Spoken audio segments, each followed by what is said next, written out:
با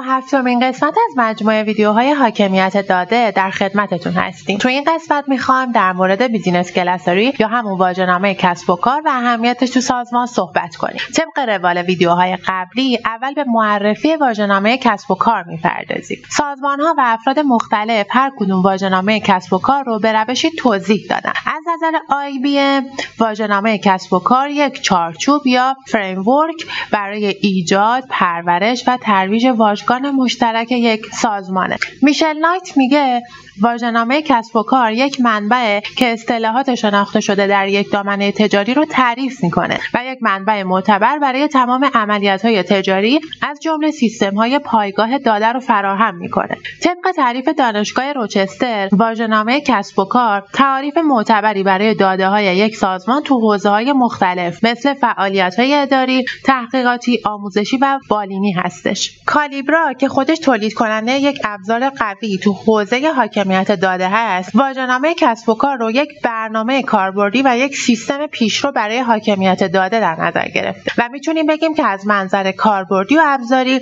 واژه‌نامه کسب و کار رو توضیح داده. طبق گفته دفتر هماهنگ کننده ملی فناوری اطلاعات سلامت، واژه‌نامه کسب و کار مجموعه‌ای از اصطلاحات و تعاریف تجاریه که توسط ذی‌نفعان تایید، حفظ و اداره میشه.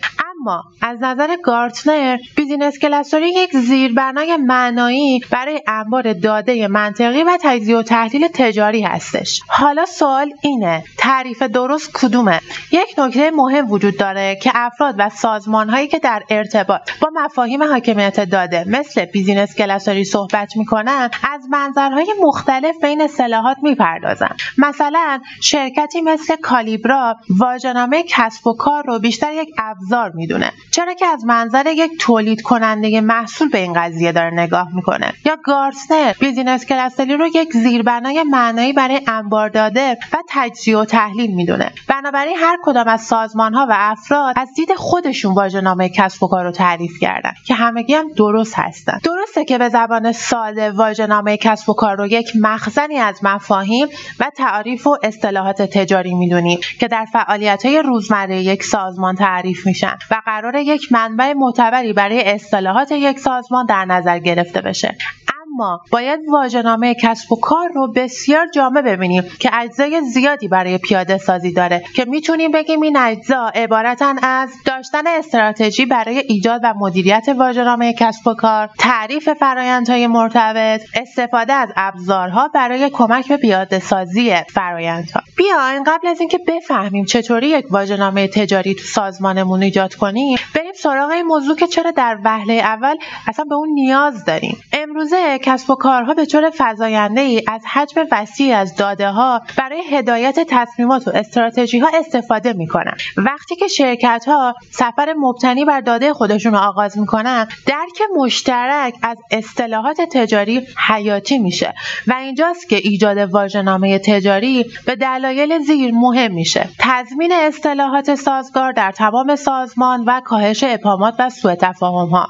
یک واژه‌نامه تجاری یک مرجع متمرکز برای همه اصطلاحات تجاری تو سطح سازمانه. اگه همه افراد سازمان از تعریف یکسان برای اصطلاحات استفاده میکنن، یک ثبات تو همه بخش‌ها و سیستم‌ها ایجاد میشه و این هماهنگی از سردرگمی جلوگیری میکنه و خطر تفسیر نادرست داده‌ها رو میتونه به حداقل برسونه. بهبود کیفیت و یکپارچگی داده‌ها. سازگاری تو اصطلاحات اغلب منجر به کیفیت بالاتر داده میشه. وقتی که منابع داده برچسب گذاری میشن و با تعاریف دقیق مرتبط میشن، احتمال سوء استفاده یا تفسیر نادرست داده ها کاهش پیدا میکنه. در نتیجه کسب و کارها میتونن موقع تصمیم گیری های حیاتی به یک پارچگی داده های خودشون اعتماد کنن. ساده سازی فرآیندهای حاکمیت داده. حاکمیت داده شامل بخش‌هایی از مدیریت و تضمین کیفیت، در دسترس بودن و یکپارچگی داده‌ها در سراسر یک سازمانه. واژه‌نامه تجاری به عنوان یک ابزار اساسی تو این فرآیندها عمل می‌کنه و به تعریف قوانین و استانداردهای استفاده، طبقه بندی و مدیریت داده‌ها خیلی کمک میکنه. ارتباط بهتر بین تیم‌ها. بخش‌ها یا تیم‌های مختلف ممکنه تفسیرهای متفاوتی از یک واژه تو کل سازمان داشته باشن. واژه‌نامه کسب و کار این شکاف رو پر میکنه و زبان مشترکی رو ارائه میده که تضمین میکنه همه تیم‌ها توی مسیر قرار دارن و همکاری متقابل و کارآمدتری رو به وجود میاره. افزایش اثر بخشی تجزیه و تحلیل داده‌ها. یک تجزیه و تحلیل خوب متکی به داده‌های دقیق و منسجمه. وقتی که تحلیلگران به سازگاری و وضوح اصطلاحات مطمئن باشن، میتونن با اطمینان بیشتری بینش‌های خودشون رو تحلیل و ترسیم کنن. پشتیبانی از انطباق با مقررات. بسیاری از صنایع به الزامات نظارتی سختگیرانه در مورد مدیریت داده‌ها و گزارش‌دهی ملزم هستند. واژه‌نامه کسب و کار تضمین میکنه که همه اصطلاحات بر اساس استانداردهای صنعت تعریف شدن و به رعایت و به حداقل رسوندن خطرات مرتبط با نقض مقررات میتونه خیلی کمک کنه. کمک به سواد داده. شاید فکر کنید چطوری واژه‌نامه کسب و کار میتونه به سواد داده یک سازمان کمک کنه. شما فرض کنید که میخواید به کارمندای جدیدتون آموزش بدین. دونستن اصطلاحات اساسی یک سازمان به افراد کمک میکنه تا سریعتر سازمان رو درک کنن. واژه‌نامه کسب و کار ابزاری ضروری برای کسب و کارهای داده محوره. با درک مشترک از اصطلاحات و داده‌ها در سراسر سازمان، شرکت‌های داده محور میتونن از ثبات، بهبود ارتباطات و تصمیم‌گیری بهتر اطمینان حاصل کنن. مراحل ایجاد یک واژه‌نامه کسب و کار به چه صورته؟ خب همینطور که توضیح دادیم، روش‌های مختلفی برای ایجاد یک واژه‌نامه کسب و کار وجود داره. ولی اون چیزی که برای پیاده‌سازی واژه‌نامه کسب و کار مهمه، اینه که هر سازمانی استراتژی، مراحل، فرآیندهای خاص خودش رو باید طراحی کنه و بیس پرکتیس ها تنها میتونه برای الگو گرفتن مورد استفاده قرار بگیره. در این قسمت یک راهنمای عملی برای ایجاد یک واژه‌نامه کسب و کار پیشنهاد میکنیم. 1. شناسایی ذی‌نفعان. تو مرحله اول باید تمام افرادی که میخوان تو فرآیندهای واژه‌نامه کسب و کار سازمانتون مشارکت داشته باشن رو شناسایی کنید. مثلا باید این اطمینان حاصل بشه که تمامی ذی‌نفعان به پروژه متحد هستن و اهمیت اون رو درک میکنن. 2. مشخص کردن محدوده پروژه. محدوده و یا دامنه واژه‌نامه کسب و کار که قراره وارد بشه رو مشخص کنید. مثلا میخواید کار رو تو حوزه مالی پیش ببرید و شروع کنید، میتونید با دامنه‌های کوچیک‌تر کار رو شروع کنید و به مرور زمان بهبود ببخشید و وارد حوزه‌های دیگه هم بشید. 3. مشخص کردن و جمع‌آوری اصطلاحات. تو این مرحله حالا باید برید سراغ اصطلاحات و مفاهیمی از حوزه‌های مورد نظر که میخواید در ارتباط با اون اطلاعات داشته باشید. میتونید این اصطلاحات رو از اسناد موجود، لغتنامه‌ها، دیتابیس‌ها و یا همچنین از طریق مصاحبه با کارشناسان اون تو سازمان خودتون تهیه کنید. 4. تعریف اصطلاحات. حالا باید اصطلاحات کسب و کار رو تعریف کنید و تعریف واضح و مختصری برای هر واژه ایجاد کنید. این تعریف باید برای کاربران فنی و غیر فنی به راحتی قابل درک باشه. 5. ایجاد یک فرآیند حاکمیتی. اینجا همون جاییه که فرآیندهای واژه‌نامه کسب و کار باید تعریف بشن. فرآیندهای مثل ایجاد، حذف و به روزرسانی واژه‌نامه کسب و کار بخشی از فرآیندهای حاکمیت داده است که تو این بخش تعریف میشه. حاکمیت نقش‌ها و مسئولیت‌ها رو هم مشخص میکنه. به عنوان مثال چه کسانی میتونن تغییرات رو پیشنهاد بدن یا امکان حذف لغتنامه تو این فرآیند رو دارن. 6. انتخاب ابزار. زمانی که فرآیندهای واژه‌نامه کسب و کار رو طراحی کردیم، باید به سراغ پیاده‌سازی این فرآیندها بریم. ابزارهای زیادی برای پیاده‌سازی واژه‌نامه کسب و کار وجود داره. اما یکی از شاخص‌های مهم برای انتخاب ابزار تو این حوزه راحتی کار کاربران غیر فنی در این زمینه هستش. دقت کنید قرار افراد سازمان کمک کنن تا این واژه‌نامه‌ها رو وارد کنن. 7. پر کردن واژه‌نامه. حالا تو این مرحله باید این اصطلاحات رو در پلتفرم‌های ایجاد شده وارد کنید. از متادیتاهایی مثل دسته‌بندی و برچسب‌گذاری برای گروه‌بندی واژه‌نامه‌ها میتونید استفاده کنید. 8. آموزش برای ذی‌نفعان. باید به افراد مختلفی که درگیر واژه‌نامه کسب و کار هستن آموزش بدید. از فرآیندها گرفته تا نقش‌ها و ابزاری که در این حوزه هست باید آموزش داده بشه. همچنین این انگیزه رو در بین افراد ایجاد کنید تا بتونن به درستی این اطلاعات رو وارد کنن. 9.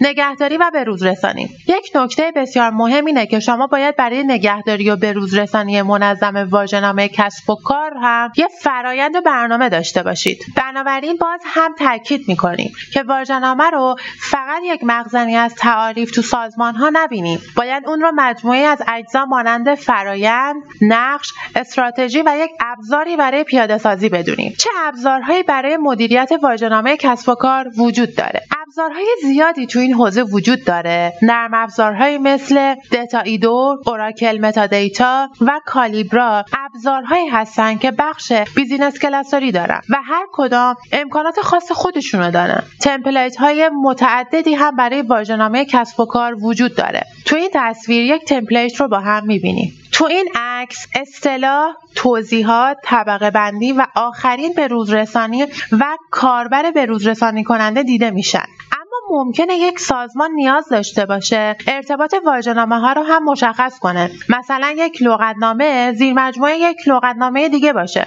یا حتی یک سازمان برای KPI های خودش هم یک تمپلیت طراحی کنه. بنابراین بهترین کسی که میتونه این تمپلیت ها رو بر اساس نیاز سازمان خودش طراحی کنه افراد همون سازمان هستن. کدام ابزار برای سازمان ما مناسبه؟ سوال خیلی از سازمان ها اینه که از چه ابزار و تمپلیتی برای پیاده سازی واژه‌نامه کسب و کار میتونن استفاده کنن. خب هر سازمان میتونه تمپلیت های خاص خودش رو طراحی کنه، ولی نکته بسیار مهم اینه که شما حتی میتونید برای شروع کار از ابزار اکسل برای جمع‌آوری واژه‌نامه کسب و کارتون استفاده کنید. حالا که مخزنی از واژه‌نامه کسب و کار ایجاد کردیم، در چه پروژه هایی میتونیم ازش استفاده کنیم؟ در اینجا چند بخش از اونها رو نام میبریم. در پروژه های داده‌ای مثل طراحی انبار داده و بخش های تحلیلی که تعریف واژه‌نامه کسب و کار اولویت اساسی برای شروع کار هستش. تولید متادیتا. یکی از مزایای کلیدی استفاده از واژه‌نامه کسب و کار توانایی پیوند دادن اصطلاحات واژه‌نامه با دارایی‌های داده مثل جداول و ستون‌ها هستش که تو این شکل واژه‌نامه تایید شده‌ای برای تولید متادیتا استفاده کردیم. بهترین تجربه‌های تعریف واژه‌نامه کسب و کار. واژه‌نامه کسب و کار کمک میکنه تا اطمینان حاصل بشه که کل سازمان میتونه تعاریف رایجی رو برای ایجاد یک محیط منسجم و مبتنی بر داده‌ها به کار ببره و درک درستی از اونها داشته باشه و در هر زمان به اونها دسترسی داشته باشه. در اینجا میخوام چند تا نکته رو که برای شروع کار باید به اونها توجه کنید رو دوباره با هم مرور کنیم. درگیر شدن تمام ذی‌نفعان، استفاده از تعاریف واضح و مختصر، ایجاد قالب، ساختار و استاندارد برای واژه‌نامه کسب و کار، به روزرسانی و نگهداری مداوم، دسته‌بندی و گروه‌بندی اصطلاحات، استفاده از ابزارها، درخواست بازخورد به طور منظم. برای آشنایی بیشتر با موضوع واژه‌نامه کسب و کار از این منابع میتونید استفاده کنید. سپاس از همراهی شما.